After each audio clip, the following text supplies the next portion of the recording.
Hello everyone, and welcome to my channel. I'd love it if you could leave a comment letting me know where you're listening from around the world. Also, don't forget to like and subscribe if you're enjoying this video. Story 1. I'll never forget that trip. Even now, years later, my hands still shake when I think about it. It started as a normal weekend getaway. Three of my friends and I, packing into the back of my old Jeep, heading for the remote mountains of Colorado. We were looking for solitude, a chance to escape the city, the noise, the screens. We wanted real wilderness, untouched trails, and the kind of isolation that makes your lungs burn and your heartbeat slow in a good way. By mid-afternoon, we had hiked deep into the forest, the kind where the trees grow so close together the sunlight barely hits the ground. We found a small clearing near a stream, perfect for our tents. Everything fell right. The air smelled of pine and wet earth. The water gurgled over smooth stones, and the mountain peaks loomed like silent, patient giants. We laughed, set up camp, and roasted hot dogs over a fire, the smoke curling into the cold evening air. But as night fell, the forest changed. It wasn't the dark alone. It was something else, something alive, watching. At first it was subtle, a rustle, deliberate and slow, like someone walking carefully through the trees. I froze, straining my ears. Probably just an animal, I said, forcing a smile, trying to sound casual. But the rustling didn't stop. It moved closer, then farther, always just at the edge of the firelight, never revealing itself fully. Hours passed. My friends fell asleep in their tents, the occasional snore echoing in the quiet. I stayed awake, staring into the darkness, feeling like every shadow held eyes. Eventually, I decided to go relieve myself behind a tree. I unzipped the tent and stepped into the night. That's when I saw him. He was tall, far taller than any man should be, and stood completely still between the trunks of the trees, just watching me. His face, I don't even know. I didn't see details, just the shape of him, the outline against the black, and that feeling, an emptiness in his gaze that made my stomach knot. I froze. My bladder forgot its purpose.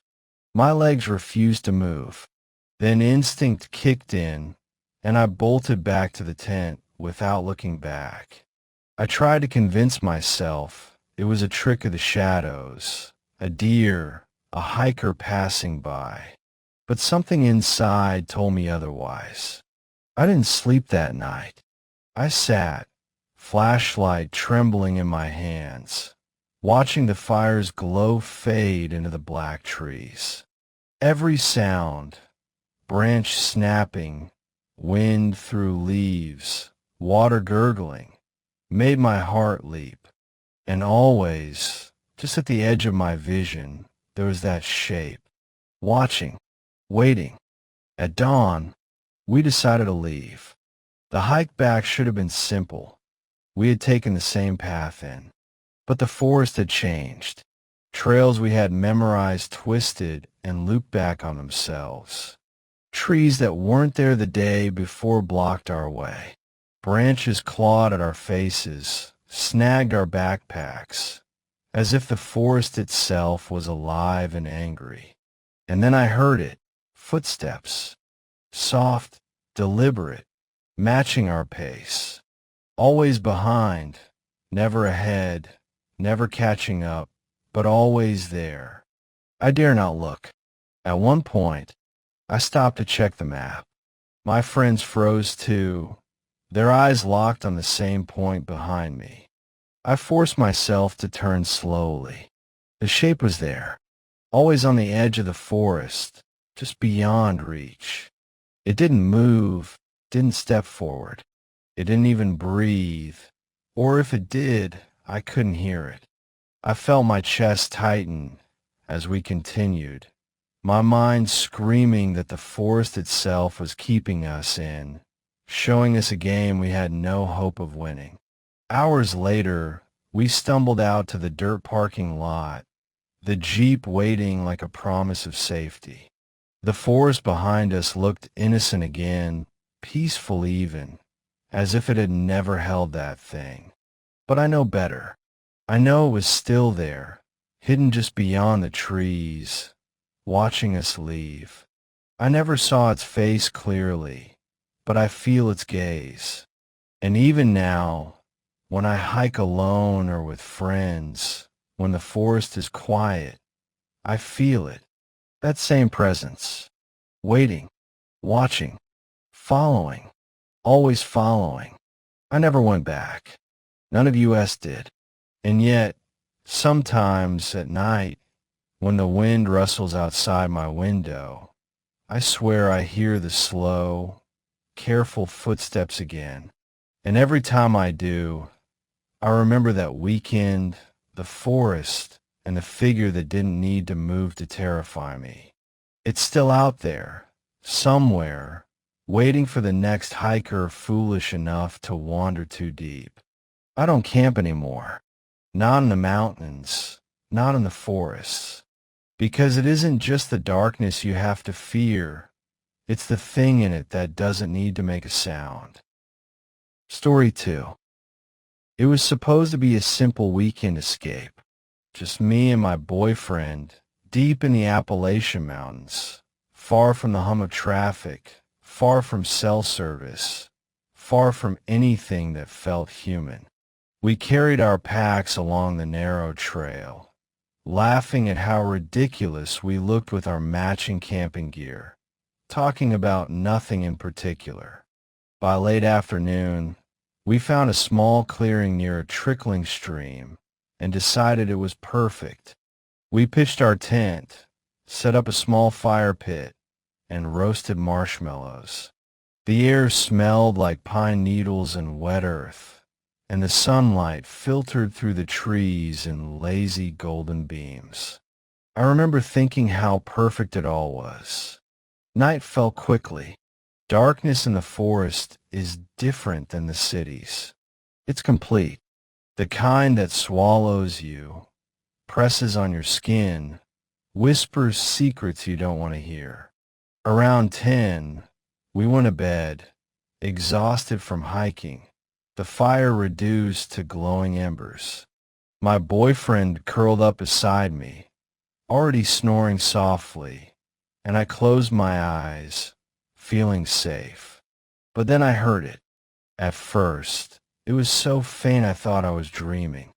A whisper, almost pleading. Don't look, don't leave. I froze. My heart thumped violently, loud enough I thought he might wake up. I nudged him lightly. Nothing. He was deep in sleep, the kind that makes you wonder if the world could collapse around him and he wouldn't notice. I tried to convince myself it was just the wind, the trees, maybe some late-night animal. But the whisper came again, closer this time. Don't look, don't leave. It wasn't coming from the stream. It wasn't coming from the trees. It was inside the tent. My flashlight was on the small gear table beside me. I grabbed it with trembling hands, the beams slicing across the tent walls. The canvas trembled slightly, like a hand brushing along it. My pulse raced. My breathing caught. There was nothing to explain the whisper. Nothing to explain the faint shadows now creeping along the tent walls. Not ours. They moved too fluidly, twisting, stretching, circling us as if studying us. I shook him again, harder this time. Wake up, I whispered. My voice sounded weak, fragile, like a child's. He didn't stir. I shook him again. Still nothing. The whispers grew louder, now forming words I could barely comprehend, mocking me, calling my name. You shouldn't be here. You shouldn't have come. Each syllable scraped against my brain. My hand shook so badly, I dropped the flashlight once. When I picked it up, I could see the shadows more clearly, thin, impossibly tall, and dark, like the night itself had shaped them into figures, and they weren't happy to see me. I tried to rationalize. Maybe it was sleep paralysis. Maybe it was some nightmare made real by exhaustion and fear.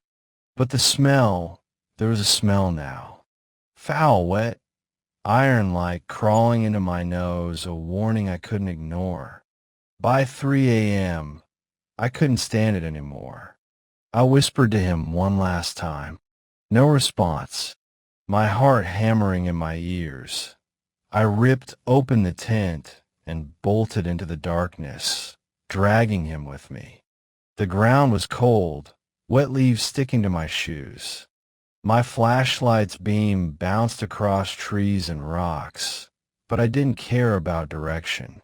I just ran. When we finally stopped, he was awake, terrified, and I realized neither of us had been followed. At least, not physically. Nothing was chasing us. Nothing touched us. But the forest felt wrong. Alive. Watching. Waiting. We returned at first light, dazed and exhausted, and that's when we saw the footprints. They weren't human, not animal either. Long, thin, clawed prints circling the tent.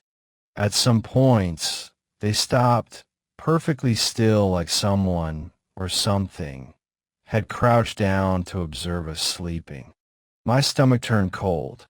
The prints led nowhere, ending in the middle of the forest, as if the air itself had swallowed them. We left immediately, packed in silence, both of us too shaken to talk. I haven't camped since. I try not to think about it, but sometimes in the quiet moments of the night, I swear I hear it. A whisper at the edge of hearing, pleading, mocking, patient. Don't look, don't leave. And I know, deep down, if I ever ignore it, it will come again. Story 3. I'll never forget that weekend. My friends and I thought we were getting away from the world. A little cabin in the middle of Montana's vast national park. No Wi-Fi. No cell service. Nothing but trees and sky for miles. We arrived in the late afternoon. The kind of golden light that makes everything look peaceful, almost magical. The cabin was small, rustic, the wood weathered and gray. There was a smell of old pine and a faint hint of smoke, like someone had lit a fire recently but long gone. We laughed, unpacked, and promised ourselves a quiet weekend. No responsibilities, no deadlines, no calls, no one. The first night was innocent enough. We played cards by candlelight, the shadows from the flames dancing across the walls. Outside, the forest was alive with its usual night sounds, the rustling of leaves, the occasional hoot of an owl. I felt completely safe, or at least I wanted to. Around 1 in the morning, I was shuffling my deck when we heard it. A knock.